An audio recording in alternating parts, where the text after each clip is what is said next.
to everyone. Everything is defined as float in the CD file. So the file size is manageable, 10 gigabytes per hour kind of thing. Okay. But Jumper is very, Jumper is so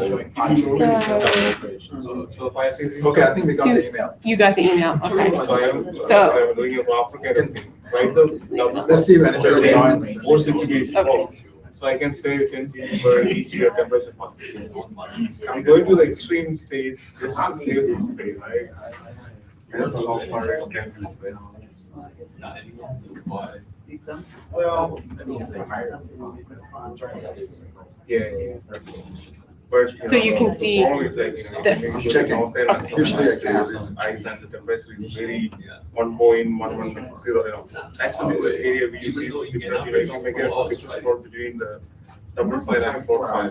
This is the place you see 10 to the power minus 7 difference. But for our purposes, it's okay. Anyway, we are going to divide, so. Yeah.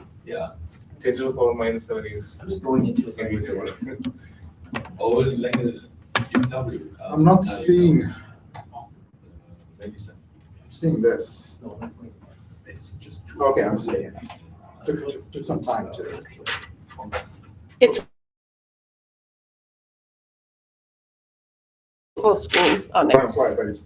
you have become like a Can I just see? person I'll see if I can. end up in a room without Yeah. long time. Can you hear? You know, Can you hear? There is no way but you, right? All right, guys. Okay. Testing. Can you hear? Yeah. Okay. Yes. One more. Okay, we can start. Okay. All right. So thank you guys for coming. Today I'm going to be talking about a subset of project that many of the people in this group are working on, looking at biases in the tropical Atlantic.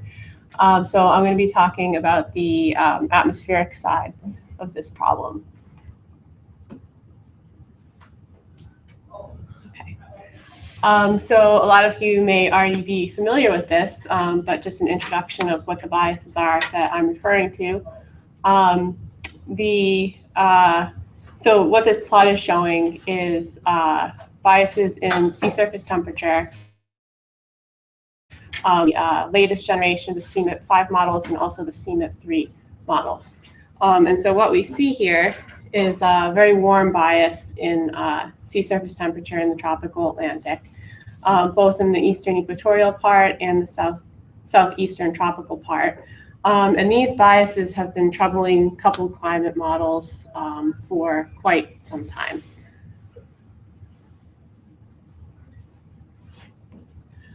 So just a little bit of background on what the sea surface temperature actually looks like from observation products.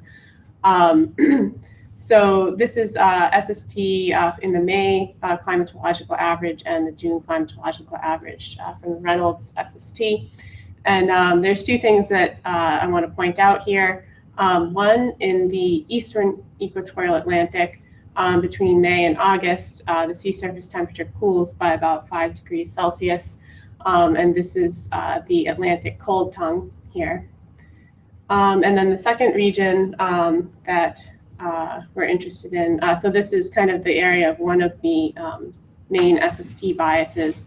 And then a separate SST bias is located south in this area. This is the Angola-Benguela front. And this is maintained by a warm southward Angola current and a cool or cold northward Benguela current. So if we look again at what the biases look like, I'm just going to describe some of the possible causes of the two different types. The first one, again, this is the eastern equatorial Atlantic bias. And one of the problems with most coupled GCMs and even regional models is that they fail to simulate the Atlantic cold tongue. And so one possible mechanism for this that's been explored by many people is that dry precipitation biases in the Amazon, as well as wet precipitation biases in the tropical African regions, induce pressure differences that result in a westerly bias in the springtime equatorial trade winds, which we can see these wind vectors here. And sorry, by the way, this is a plot from a regional coupled model simulation. And in association with this trade wind bias, the thermocline in this region is too deep, and so we often get too warm SST here. Then this southern portion of the bias seems to be possibly related to different mechanisms. And there's a lot of potential causes for this bias. One possible source is in the ocean models. There's a lot of different things, including underrepresentation of coastal upwelling, an overshoot of that warm Angola current. There's this bias in the southern region has been linked with the bias in the equatorial region. And there's also some evidence that it may be linked to insufficient vertical resolution. Some of the work that Jason's been doing with the new ROMS vertical coordinate suggests that can lead to improvements in these biases. There's also atmospheric sources of the bias, and so a couple of issues there could be underrepresentation of the low-level clouds, as well as errors in the coastal atmospheric jet, which I'll be talking about later, that's in this region.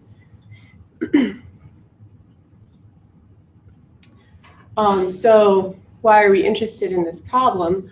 Both of these biases in the tropical Atlantic have a really large potential to influence simulations of things like Atlantic hurricanes and the West African monsoon.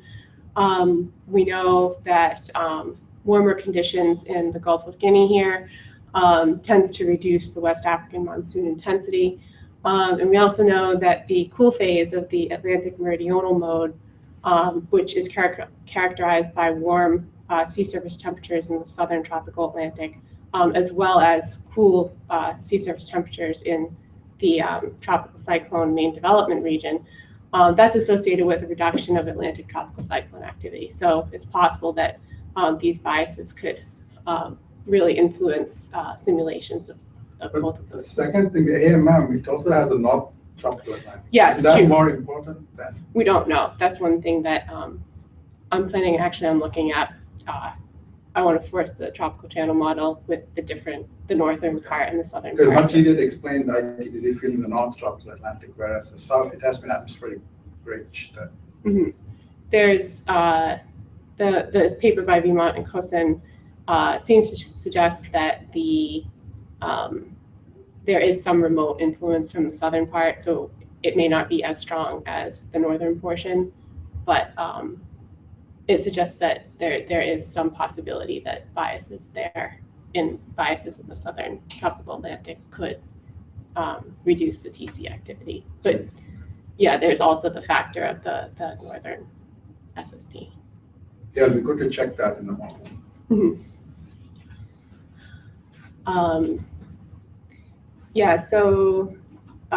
So our main objective here is we'd like to reduce these biases, and hopefully this can lead to more reliable future climate change projections.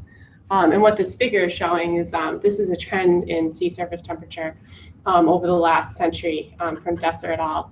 And actually, there's been a lot of warming in this area. So this kind of adds another interesting piece to this puzzle for future climate change, because we have observed warming, and then we also have biases in this region. So some of the questions that we're interested in are, what are sources of the Atlantic SST biases in each component of the climate system? From the ocean, that can be the representation of things like mixing, diffusion, upwelling.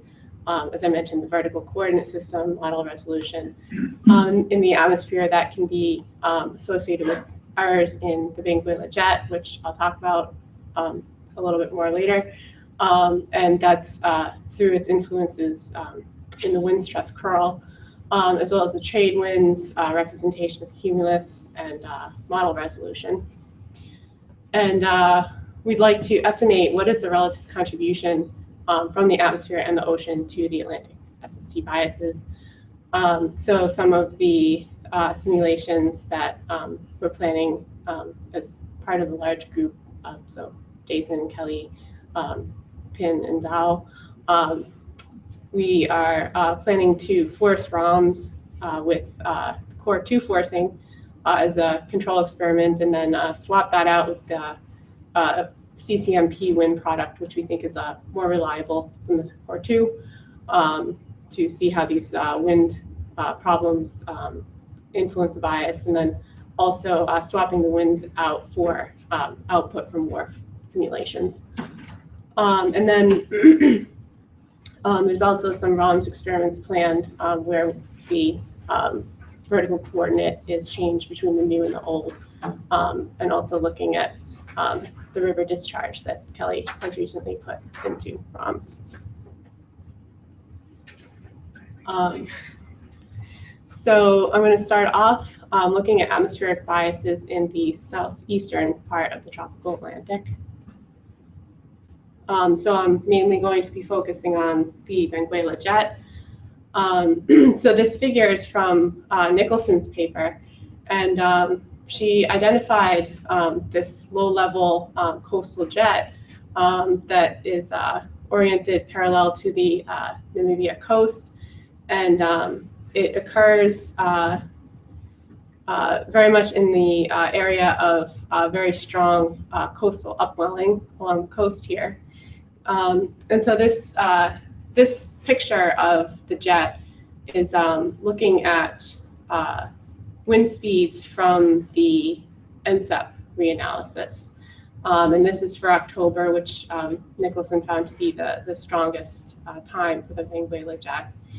And I'm going to be looking at this in a few slides from different reanalysis products, because the different reanalysis products give a very different picture of what this jet looks like.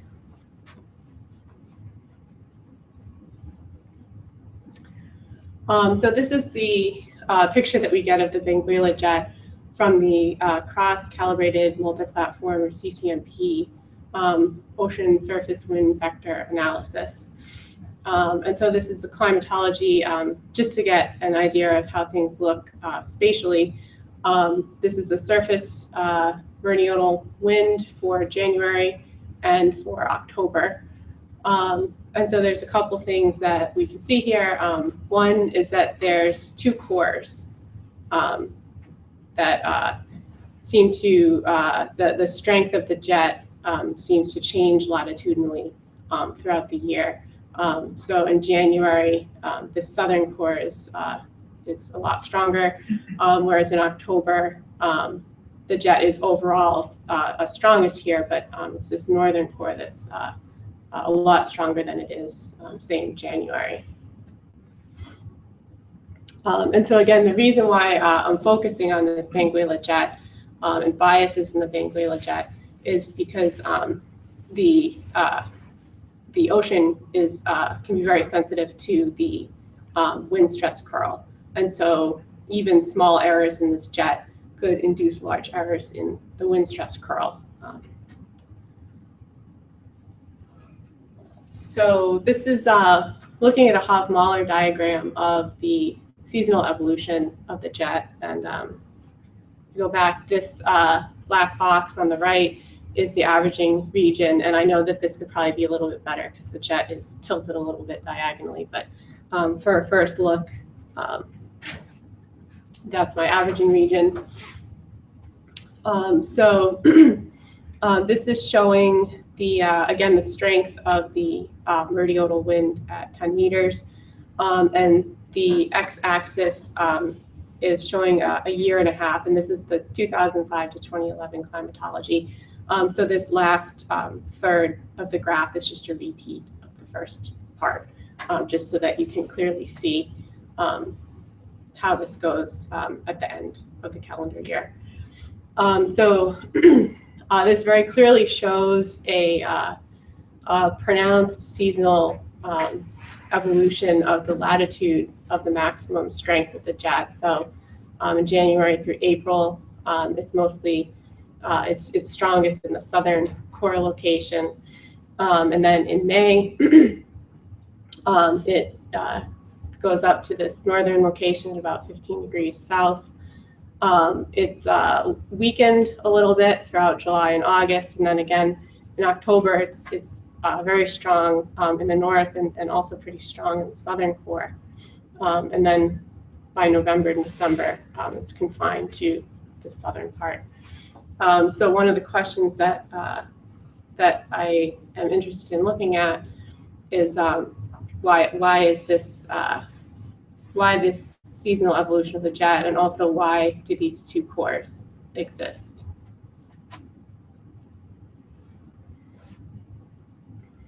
And so this plot on the left is what we were just looking at, the Benguela jet. On the right, I'm looking at the sea surface temperature averaged over the same region. And what I just want to point out here is that, roughly speaking, the jet's northward appearance in May coincides pretty well with the northward movement of the SST cooling throughout the season. So this is just something to think about. So what's the physical process? Is it some kind of coastal upwelling driven by the jet? Yeah, so I think this SST cooling is related to coastal upwelling. So it's not really an attraction, but it's basically upwelling. Yes. And I guess what I'm wondering is how much the SST gradients are influencing the surface pressure gradients that may be relating to the jet strength. Oh, which is causing which? Yeah, I mean, I'm sure that there's a lot of feedbacks, but it's kind of interesting that the jet is strongest when this SST cooling has shifted to the north. So they're probably related. I'm trying to figure out which starts first. Yeah. The jet seems to change rapidly. Yeah, like this seems to be a pretty abrupt Right, and you jump. don't see that in SST, so the jet must be initiating that. Yeah. The SST never changes that rapidly, you know. Mhm. So something in the atmosphere is initiating that. It could be amplified by the feedback, but it's initiated by Yeah. the atmosphere.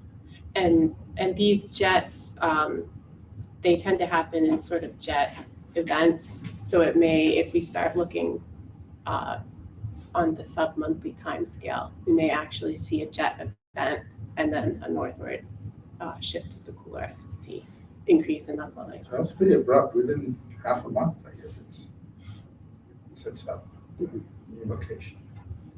Yeah.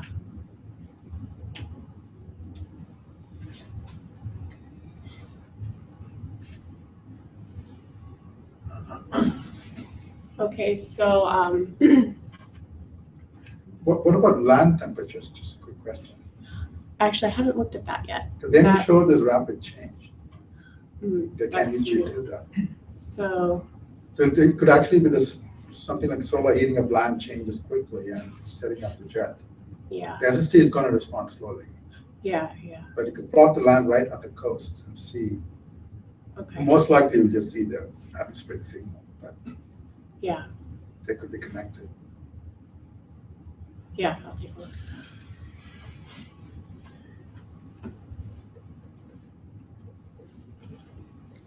Okay, so one of the things that I mentioned earlier is the Benguela jet looks a lot different depending on what product you're looking at.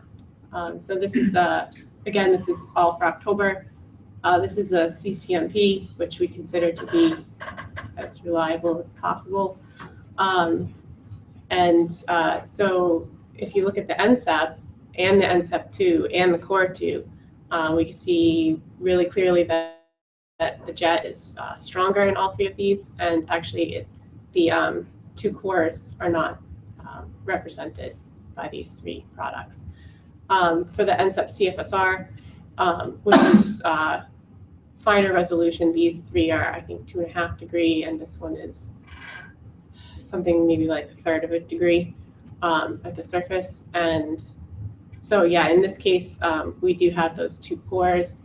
I'm not sure if that's, I don't want to say or imply that that's a resolution, that's due to the resolution. But it's just one of the differences between these reanalysis products. But also in the CFSR, the jet is too strong. If we look at the biases, this is the same for reanalysis products that we're looking at. You can see the bias is pretty bad in NCEP 2. And unfortunately, it even exists in core 2 on the order of about 1 to 1.5 meters per second. And in the CFSR, there seems to be a lot of bias right along the coast, although you may take that with maybe a grain of salt, because the reliability of the CCMP right along the coast is maybe a little bit questionable.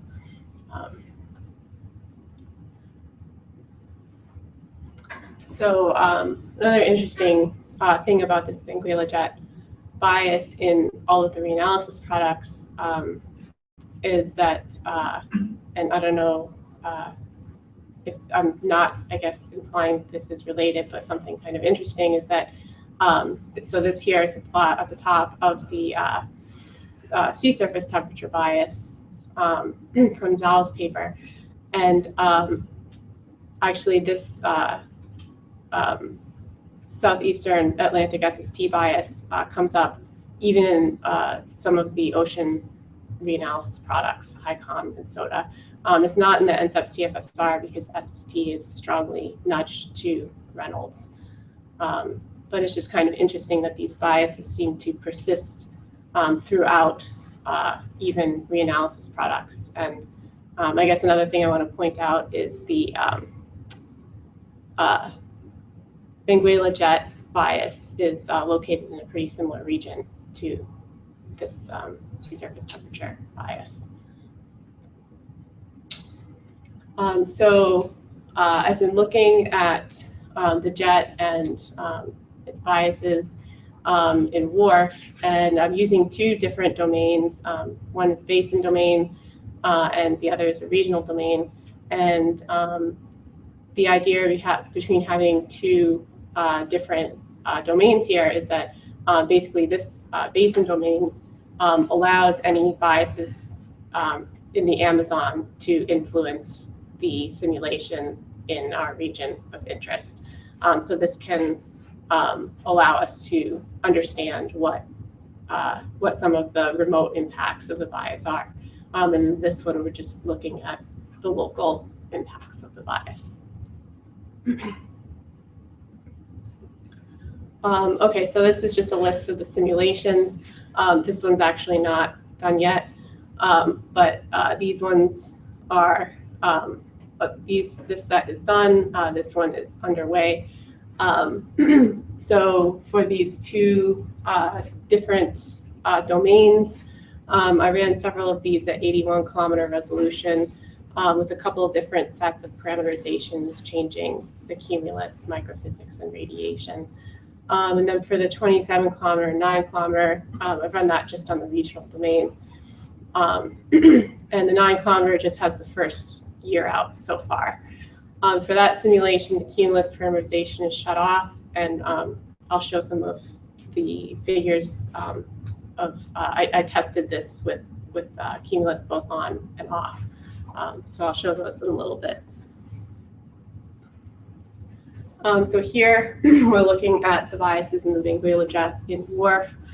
This orange box is just taken again from the CCMP, just for reference. And so on the top here, this is from the 9 kilometer. Actually, that should say region, not basin simulation. And this is just for 2005. The rest are all for 2005 to 2011. So on the bottom, we have 27 kilometer regional domain. 81 kilometer, and then 81 with two different sets of parameterizations. And then these two here are 81 kilometer basin simulations. But the bottom line is that, and I guess I should mention, these three here are what we would consider to be our best set of parameterizations. Actually, sorry, these four. And so this bias in the Benguela jet affects all of these simulations. It doesn't matter what resolution you're at.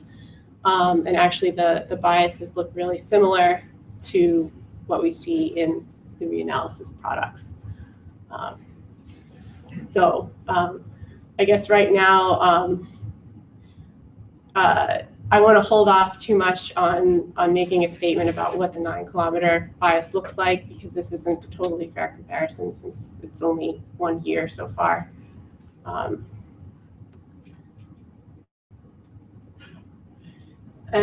So I wanted to try to understand the Benguela jet a little bit deeper. I've looked at the momentum budget for this jet, and so I'm going to be comparing it to a similar type of low-level jet, coastal low-level jet, that is in subtropical South America.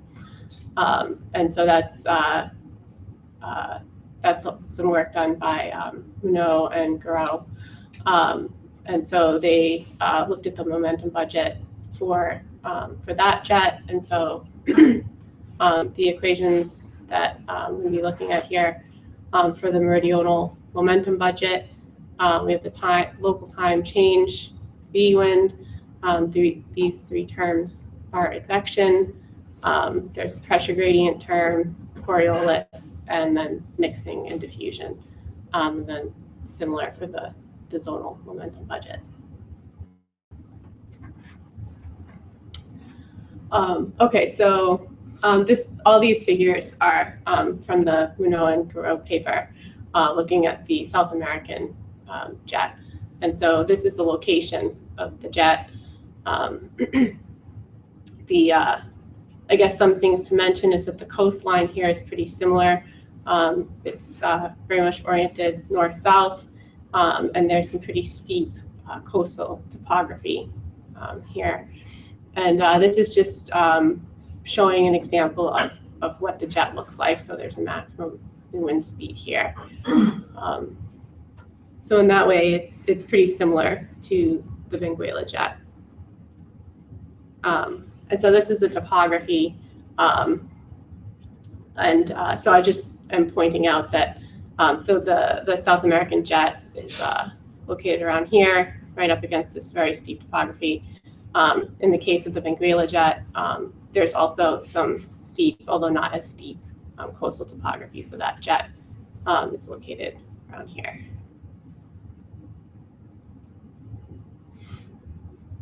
Okay, so if we look at the momentum budget, and this again is from their paper, for the South American coastal jet. So what they have here is, this is for an average of a couple of days where there was a pretty strong jet event, and the shading is the where the wind speeds are greatest, so indicative of the location of the jet. And then these 4 panels are showing V tendency from the pressure gradient term, Coriolis, horizontal advection, and the mixing. And so what they find in their study is that mid-latitude synoptic conditions induce a strong meridional pressure gradient. And so that's this term, which we have here. This is strong here. But because of the coastal terrain along this region, this prevents a strong easterly wind that would balance the pressure gradient. So the pressure gradient is strong, but the Coriolis term is really weak because the U cannot be very strong because there's topography right there. So this is the weak Coriolis term. And so the meridional wind accelerates until the mixing balances the meridional pressure gradient. So this mixing term, you can see, is pretty strong here.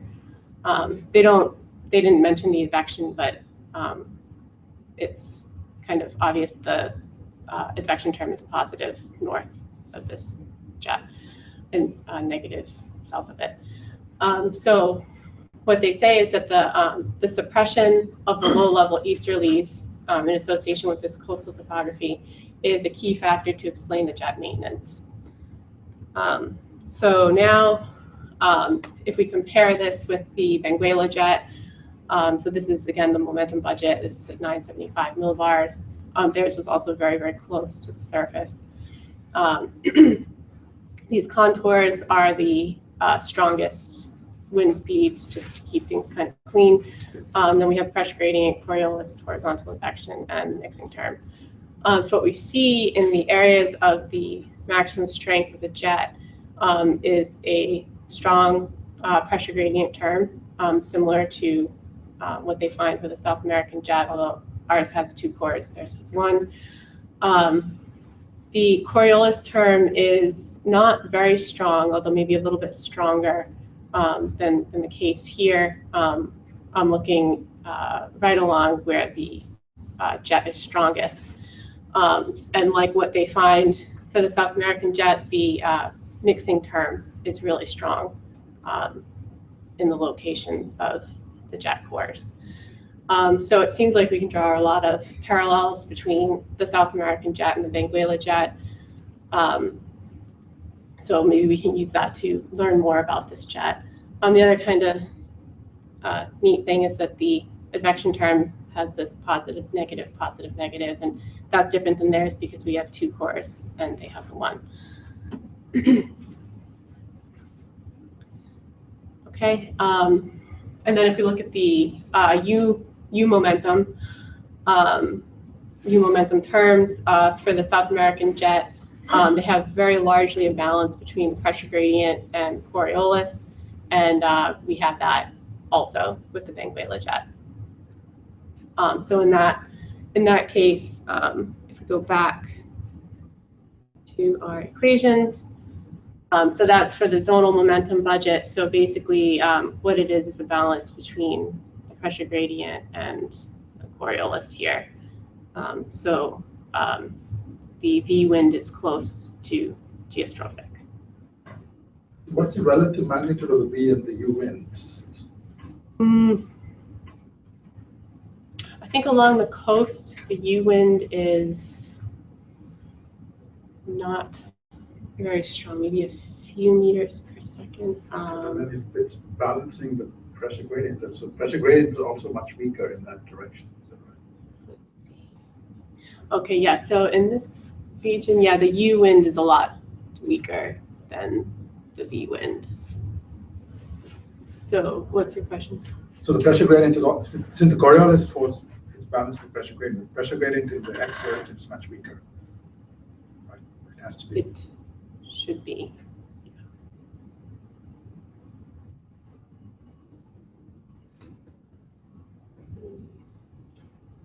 Yes.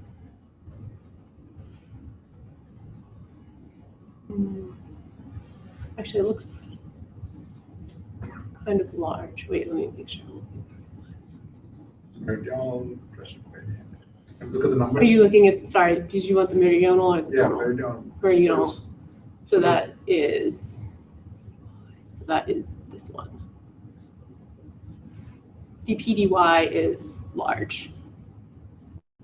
Okay, that's not, okay. So it's about 2 units or whatever that is, right? Mm-hmm. Yeah, meters per second per hour. And the Coriolis is about 1 unit negative. Yes, in the core areas, it's about minus half to 1, but then outside of that, it's a lot larger.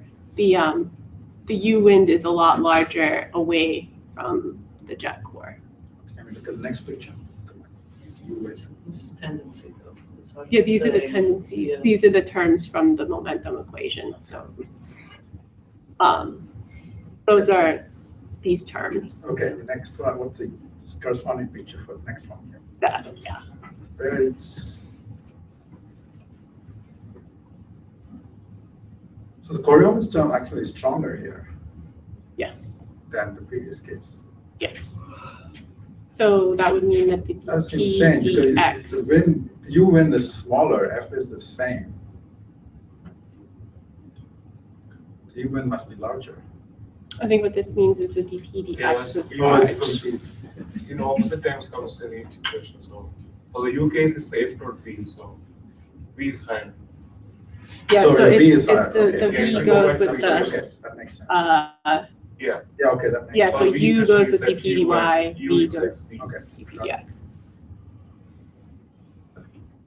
dx. Does anyone have the time? 346. Okay. All right, so next I'm going to talk about atmospheric biases in the eastern equatorial Atlantic. And these are, so I'll be talking about the trade wind bias, which has been studied in this region. So this shading here is the surface zonal wind from the CCMP in March, and then the wind vectors on top of that. And again, I wanted to look at the biases just in the reanalysis products. So actually, I was kind of surprised to see this, but there's actually some biases in the NSEP and the Core 2 in the springtime trade wind. And it's been shown that by Richter and others that biases in this trade wind can result in biases in the Atlantic cold tongue in this region. So this is something that we may want to keep in mind for the ROM simulations. We may, I guess, yeah, that's just something we'll have to consider, is that we're not just looking at the V wind, but I was surprised that there was also this trade wind bias. So if we look at these biases in WRF in the springtime, basically what we see is that the model has a lot of bias here. So if we look at the regional simulations, which the lateral edge of the domain is approximately where this picture ends. And so the assumption here is that anything coming in the lateral boundary condition should be, quote, perfect, which it probably isn't. But in this way, we don't have biases being generated by the model in the Amazon, because that's cut off from the domain. And so what we see is that regardless of the resolution, 27 kilometer, 81 kilometer, we have biases on the order of a couple meters per second in this area. And if we compare between equal runs, but just for the regional domain versus the basin domain, where this domain, this figure is trimmed from the entire domain, the Amazon is included here. Basically what we see is that the trade wind bias for this set of parameterizations is worse, but the biases propagating from the Amazon, or I should say propagating, the bias is influencing from the Amazon in order to get some trade wind bias. So this suggests that there's also possibly something else going on. I suspect biases in African precipitation may also be related to some of this trade wind bias. These last two panels here are just looking at different sets of parameterizations. These ones are really bad. So if we look at the seasonal evolution of the bias, this is for 1 year, 2005. And in this case, we can look at the 9 kilometer simulation. So what we see, actually, I'll start off looking at the 27. This is relative to the CCMP, and it's averaged from 5 south to 5 north. So in the 27 kilometer resolution simulation, We have these biases in the trade wind popping up in the springtime on the order of about maybe 1.5 meters per second. They're pretty similar if you change the resolution to coarser at 81 kilometers. But something that looks promising here is for 9 kilometers, there's actually a reduction of the bias. So that seems like good news for this study. If we look at some of the other parameterization sets, for example, this one here, this trade wind bias is really strong, and it actually it starts kicking up in October, and it peaks in March and April, and then it persists, weakens until June. Whereas in this better parameterization set, it's really only starts up in maybe February. It looks like there's a little bit in November, but it's not, doesn't occur throughout so much of the season as in this parameterization set.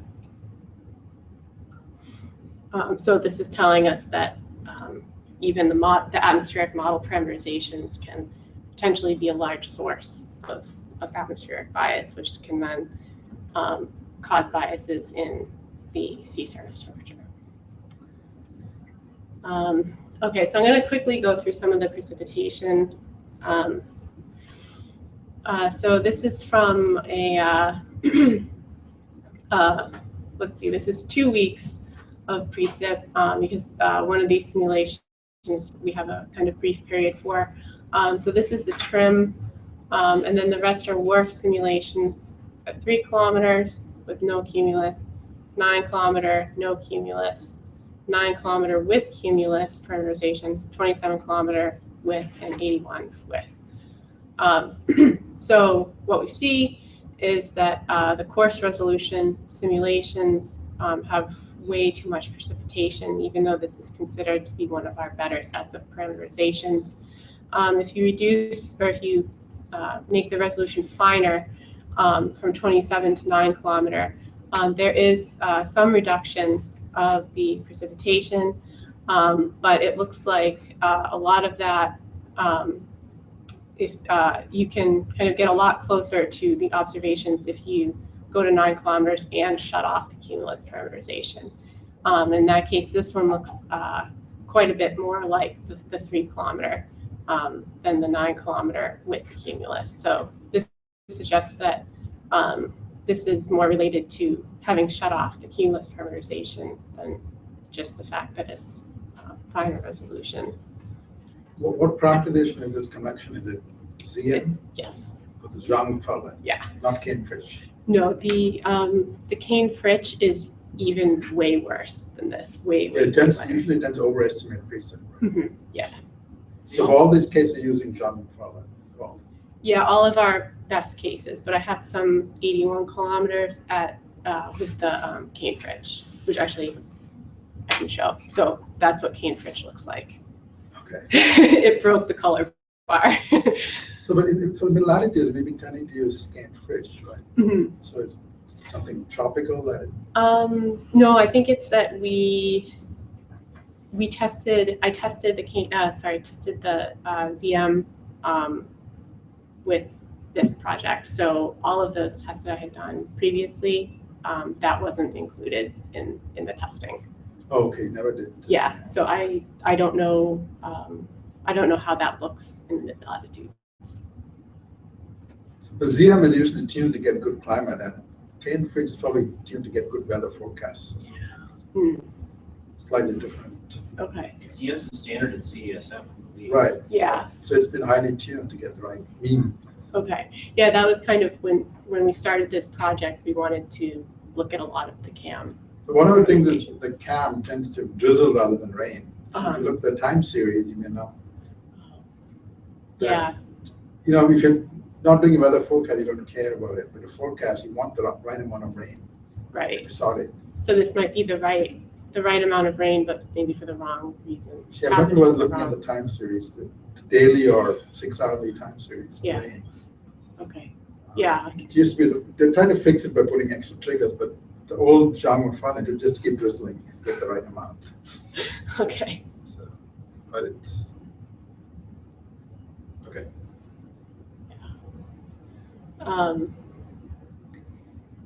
Yeah, so here we're looking at preset for this is trim, 27 kilometer, 81 kilometer, different sets of parameterizations here, and then these are all the basin domain simulations, which basically have the similar results as the regional in terms of preset. And I guess what I really want to talk about is the West African monsoon. So this is a Hofmahler precip averaged 10 west to 10 east. So in this area, this longitude. So this is from TRIM.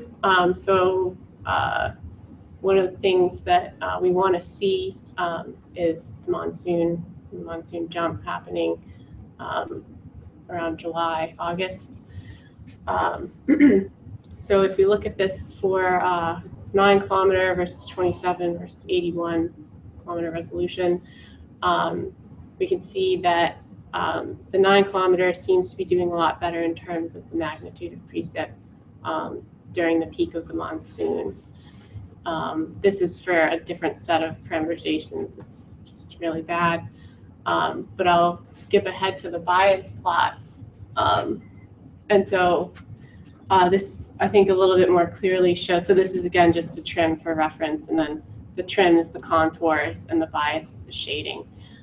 So we can see that going from 9 to 27, the wet bias that we had in the 27 is greatly reduced, although we do still have some dry bias in August and September. But I would say that this looks significantly better than some of the other parameterization sets, and also the coarser resolutions. It's still not perfect.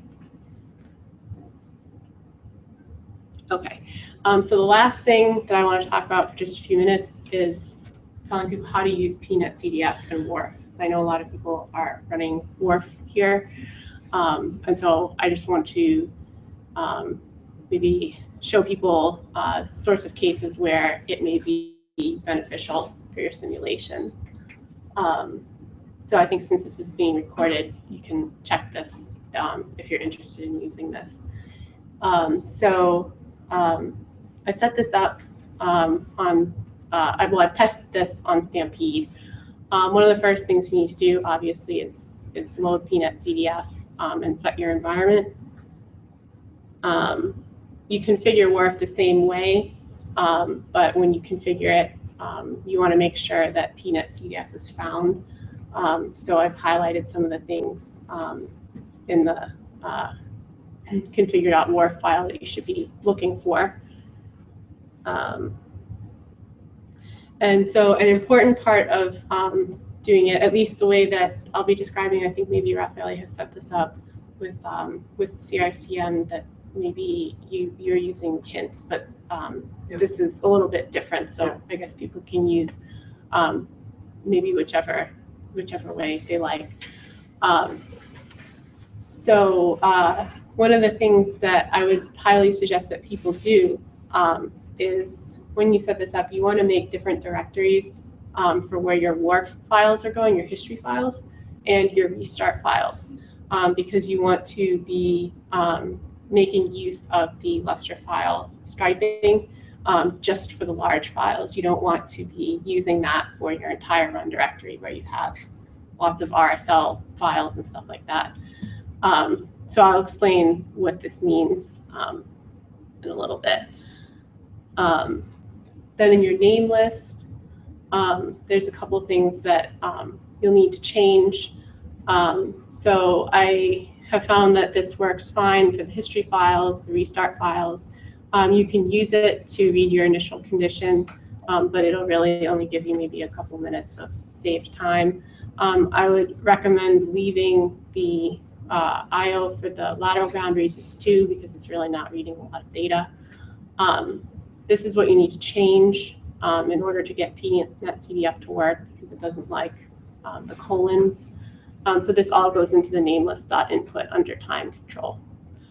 And then in order to put your files in the different directories, you can control that in the name list as well. All right, so the main thing here in order to use PNetCDF is setting the stripe count. And so in order to do that, you have to have a parallel file system like Lustre on Stampede.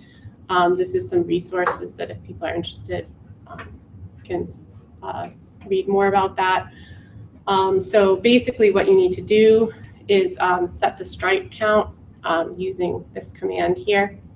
You can confirm that that's been set using the command on the bottom.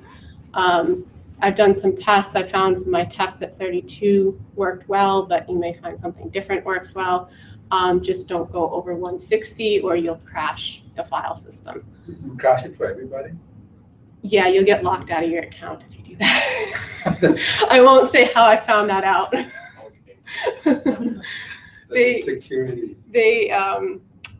Yeah, I guess they should have had it so that I couldn't set it above that, but after I did, they changed it. And they added this line to their documentation so people can read it now. Okay, so I tested this for a pretty big domain, 2,600 by almost 700 grid points. And just to give you an idea, so this probably won't be really that beneficial if you're running at something what is currently thought to be coarse, maybe like 27 kilometers. But if you're running at 9 kilometers and finer, this is probably going to help you a lot.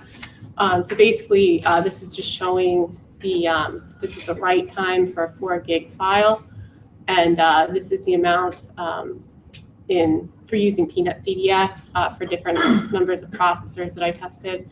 And this is this is NetCDF, PNetCDF. So basically, you can write a 4 gig file instead of over a minute. It goes down to 7 seconds, which is really, really nice.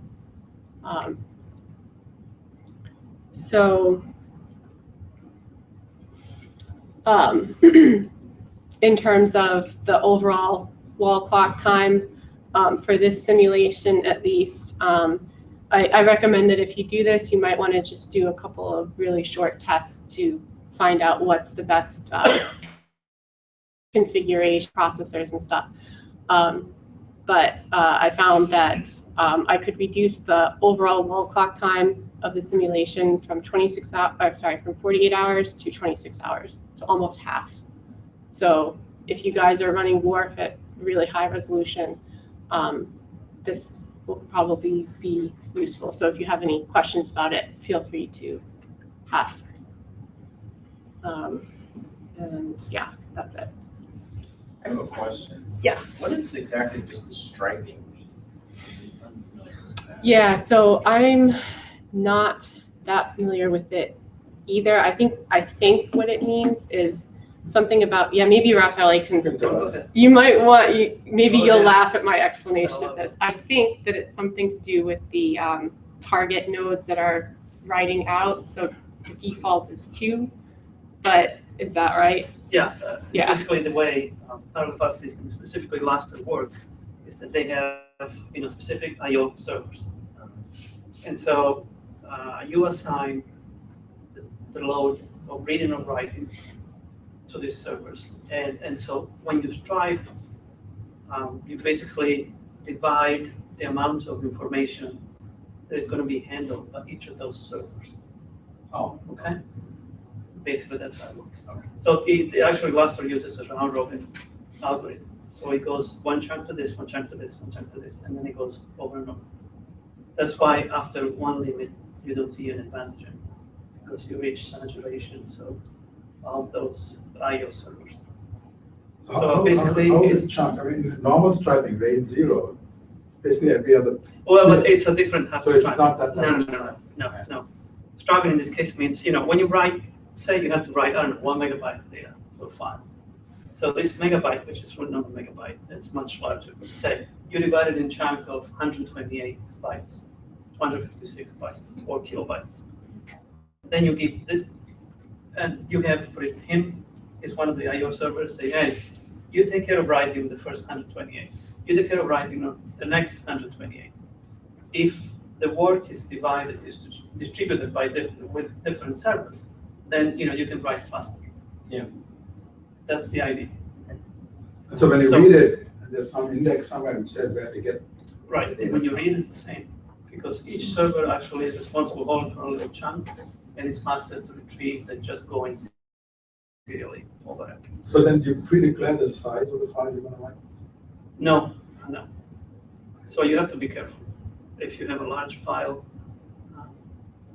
So it's not the range. striping may change. That's why she said, when you have really large file, you can do striping, and it's convenient to use directory if you want to use striping, because you can change the level of striping per each directory individually. So if you have very large files, you need higher striping maybe than small files. Yeah, So yeah, you can you do that. wouldn't want to be, for example, Word can also write out some diagnostic files, which are way smaller than the history files. So the reason for having the separate directories is because you wouldn't want to be setting the file striping to be high for those ones, because actually it can take longer. Yeah, it's unnecessary. Yeah, it's not Correct. necessary. And you have over. Yeah. Yes. So you kind of want to isolate the larger files. That makes And But the other way you can go around this is the fact that, Peanut CDF specifically allows you to set hints. So if you tell Peanut CDF how your file system is partitioned, mostly what's important is the striping size is called, which is basically the block size of the file system. If you tell Peanut CDF that, then the library itself knows how to align the data, so it doesn't have to do extra work to distribute. So that is already enough for you to see a huge boost in performance. Okay, so you can also go the other way around. And you said 32. It was the good. I think For the this one. default is, I don't remember Default's if it's 128 or 256 kilobytes in terms of block, which is not far from 4 megabytes. I think is the standard block Mhm. divided by 32. Mhm. So that's why you see the peak performance there. Yeah, So you can play with both. I mean, they do different things. It depends on the size of your file. Yeah. Sometimes you don't need to go through striping necessarily. Yeah. Hints are enough. I don't really, you have to try. yeah. I've used this with some files that are bigger than 4 gigs that Yeah. also seems to work well. So yeah, maybe it's I guess case dependent. So is it basically for restart files that it's the problem? No, research it's both the files. history and the History restart. and The restart files are a lot bigger than history Yeah, files, yeah. but they're much less frequent. So, I mean, basically what this is showing is for my case, the 2000 processors were waiting around for literally a day while this output was writing. That's what that reduction is. So, So how does it work? Let's say I'm using 2000 processors, each generating a portion of the history file and restart. Each How are does writing the to the data file move? system, Is yes. it collected to No, each task is actually sent to the disk. disk directly? Yes. But is the disk itself distributed? Or is there a bond? Does it all go somewhere and then divide, or does it go directly to the disk? Well, it's the job of the file system then to know what to do. Then the file system will collect this information from each task, because it's parallel, and then send it to the I/O servers, which means we'll do this, and then if you have 100 tasks and you have 4 servers, we'll have to collect it and send it again to 4 servers. But there may be collection of information, but it's not being written by one process, it's written by parallel.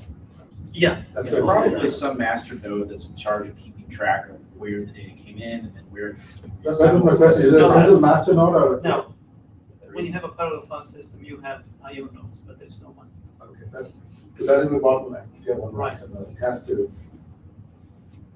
Like other quilting would have some. Built-in is analogous. It's something that is A similar subset of to node IDEA. will handle I/O be more than one. Right. So there may be a subset of nodes here which handle parallel process implicitly. But, it is important to realize that as far as the file system is involved, it's a parallel file system. So each task sees the file system the same way as the other one. Because everything is replicated. But coming back to the, so you're writing, okay, Yeah. does the write call use MPI to send it somewhere? Yes, To where? to the file system. Each task sees the file system. The file system is on one of the cores, I mean, what do you mean by the file system? The file system, no, the file system is not one of the core. It's, So you can MPI see the file system MPI from sends any- it from one processor to another processor. it's integrated with it. So what happens is, basically. Is it each- processor number 0 to Yes, 2047? So I processor 2000, I Right. got some data. Yes. Which processor is number do I send it? No, it sends to the disk, not the physical disk. That's the thing. So you have this file, this software layer that's called parallel file system. So it gets this chunk of data, and it knows that it's one file, and there is 2,000 tasks, right? So this will go at some point. Okay, it's all hidden. So it will align this chunk and say, okay, this is, I don't know, process number 1024. So I will have to go 1024 until I get to that location. So eventually on disk, all these chunks will be aligned logically to figure out in a single file. But in truth, each task is sending this chunk to the disk. Because, the parallel CDF is integrated with MPI. And now MPI-IO is basically doing this, and MPI-IO is integrated with the distributed file system. So it's layer on layer of software, but that's the end result. The end result is that you have every task sees the file system the same way, but when they write, because otherwise you would have to lock it, right? Otherwise they would overwrite the same file. But they don't lock it. They just send to the file system. It's a parallel file system, which means he knows at the end of parallel input or output. And so you'll keep it somewhere, and then it will align it on this. So it shows up as a single file. Any other questions? The remote people, I don't know if Actually, we anybody. sent the wrong link, they cannot ask questions, so. Oh, they can't ask No, questions, there are okay. two links, one is But they can hear. they can hear and see it. Sorry, guys. But you click the wrong button, and it's one button where it's two-way and one button is one-way. You Uh-huh. set the one-way. Okay. One-way is unlimited, you have a million people listening. I have a You million. could. You could have, oh, yeah. okay. Like rock stars use Hangouts and Air too. Uh-huh. The two-way is limited. So I better not have said anything that I regret having said. The two-way one is limited to 10 Sorry. people. Did you say crashing file system? Yeah, that was my name on the first slide. Yeah. So if you run for public office someday, they'll go through this to see. Yeah, right. Yeah, actually, is this really published on YouTube? Like, We can, Is there a way we can also delete take it off at the end of the semester? We can do that. We can delete stuff from YouTube. But the thing is, if someone else has archived it, then you Okay. can delete stuff from YouTube. Once it's there. It's gone into my file. But That's good. No, once it goes to their file system, well, they know, like how long they keep it. no, there's probably an You can office use it somewhere for that keeps publicly archiving from your stuff. account, right? That's right. So I have just one question. Yeah. So for all the war fronts, what's SST boundary condition? Where does it come from? Oh, it's Reynolds SST. That's the same Reynolds that you used for evaluating the SST, right?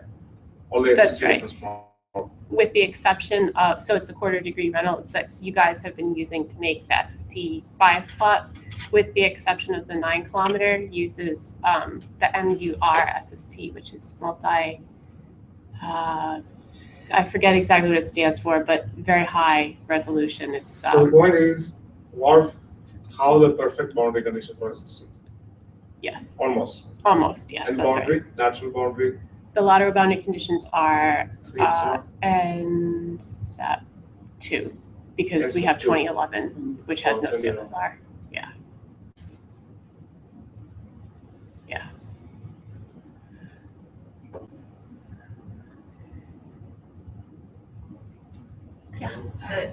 The South American jet you were talking about? Yeah. Is there an SST front associated with that jet at all? Oh, that's a good question.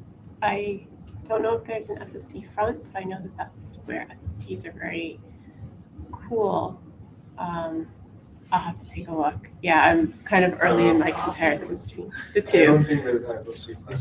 Because the current goes straight to the grid. Yeah, I think There's there's differences between the Atlantic part and the Pacific part. Like, yeah, you're right. That current, the cool current, goes all the way to the north as opposed to having the You have southward. one current going warm south part. and one going north. Yeah. That's why you have that SST from there. The Pacific side, there is nothing coming from it, going south. And I think no similar feature for the Angola Dome in the Pacific, right? Is that unique to the Atlantic? So is that again? You know, the Angola Dome. Angola Feature. Oh, Dome yeah, is I not don't there. know much, Is- I don't there's- know what's the friend. Mhm. Yeah, Just, okay. I think that there's some, that the Atlantic part is actually more complicated than the Pacific Is part. that because of the shape of Africa? Um, I guess. I don't know why that is. so, going back to my previous question, like, Yes. so you tested different schemes and different resolution and different lateral boundary placing. Yes. Why you're not testing, say, different lateral boundary conditions, say for example, ECNW? I tested CFSR and SEP2, Uh-huh. and there was very, very little The difference. atmospheric analysis tend to agree a lot. Yeah. They really agree. So in that case, what all problem with the wharf that you see is internal? It's coming from the model itself.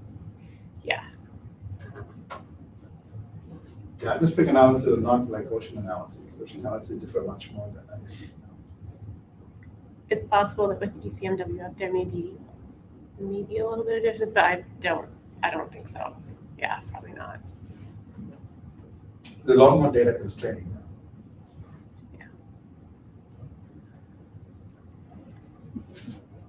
Anything else? Okay, thanks, Chris.